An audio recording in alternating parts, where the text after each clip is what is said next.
नमस्कार, आपण पाहत आहात टोला सावित्रीबाई न्यूज। फुले पुणे विद्यापीठाच्या कॅन्टीनच्या जेवणात आळ्या आढळून आल्याचा धक्कादायक प्रकार समोर आल्यानं विद्यापीठ पुन्हा एकदा चर्चेत आल्याचं पाहायला मिळत आहे। जेवणात आळ्या आढळून आल्याचा व्हिडिओ सध्या सोशल मीडियावर मोठ्या प्रमाणात व्हायरल होत असल्याचं चित्र 25 जुलै रोजी सकाळी 11 वाजता पाहायला मिळत आहे। निकृष्ट पद्धतीचं जेवण मिळत असल्यानं विद्यार्थ्यांनी विद्यापीठ प्रशासनाबाबत आता नाराजी व्यक्त केलेली आहे।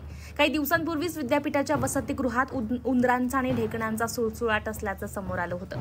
आता पुणे सावित्रीबाई फुले विद्यापीठ भोजन व्यवस्था आणि स्वच्छतेच्या कारणामुळे पुन्हा चर्चेत आलेला आहे। या घटनेमुळे विद्यापीठ प्रशासनाची जबाबदारी यावर पुन्हा एकदा प्रश्नचिन्ह निर्माण होत आहे। विद्यापीठाच्या रिफेक्टरीत विद्यापीठाने मान्य केलेल्या दरात जेवण दिलं जातं, त्यामुळे शेकडो विद्यार्थी मासिक पास काढून रिफेक्टरीत जेवण करतात। कंत्राटी पद्धतीनं हे सगळं चालवलं जातं, मात्र कंत्राटदारांकडून जेवणाबाबत कोणतीच काळजी घेतली जात नसल्याचा आरोप विद्यार्थी करत आहेत।